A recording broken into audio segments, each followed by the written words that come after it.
எல்லாருக்கும் வணக்கம். பணக்காரங்க சாப்பிட்ற ரிச்சான ஃபுட்டு ஏழைங்களுக்கும் போய் சேரணும். இன்னிலிருந்து எங்கள் அம்மா பேர் மேலே கண்மணி அன்னதான விருந்துன்னு ஸ்டார்ட் பண்ணுறேன். 20 வருஷத்துக்கு முன்னாடி 60 குழந்தைங்கள எங்கள் வீட்டில் இருந்து சாப்பாடு போட்டோம். இப்போது எங்கெல்லாம் கஷ்டப்படுற குழந்தைங்க இருக்காங்களோ, இந்த மாதிரி ஃபுட்டே பார்க்காத குழந்தைங்க அவங்களுக்கெல்லாம் தேடி தேடி போய் போடலான்னு இன்னிலேருந்து ஆரம்பிக்கிறோம். அதுக்கு உங்களுடைய ஆசை வந்துட்டு சர்வீசஸ் கோயந்தோட கூட எல்லாம் ஐஸ் மீசு மீன் முட்டை எல்லாம் சூப்பரா கொடுத்தாரு லாரன் பாஸ்டர். நாங்க நினைச்சுக்கிற பார்க்கல அண்ணன் வருவாருன்னு ரொம்ப நன்றி சொல்றோம் அண்ணனுக்கு. அண்ணன் நல்ல உணவு கொடுத்தாரு. இந்த உணவு ரொம்ப நல்லா இருந்துச்சு. நாங்க சாப்பிட்டோம், இப்பதான் திருப்தியா சாப்பிடுறோம். எங்களை வயிறார எந்த விதத்திலயும் கம்மி பண்ண நாங்க எல்லா குழந்தை குட்டி சாப்பிட்டு நல்ல வயிறார வாழ்த்துற மாதிரி செஞ்சுட்டு போனோம். அதுக்கு நன்றி. இந்த மாதிரி விதவிதமா எங்களுக்கு யாருமே சாப்பிட இப்படி ஒக்கடை வச்சு மரியாதை பண்ணி இப்படி கூப்பிட்டு வர வச்சு போடுறாங்க.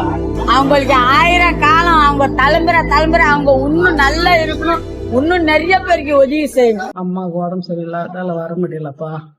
அடுத்தது நிச்சயமா வருவேன். வயிறார சாப்பிடுங்கப்பா, சந்தோஷமா இருங்க. மாற்றம் சொல்லல செயல். வாழ்வோம், வாழ வைப்போம்.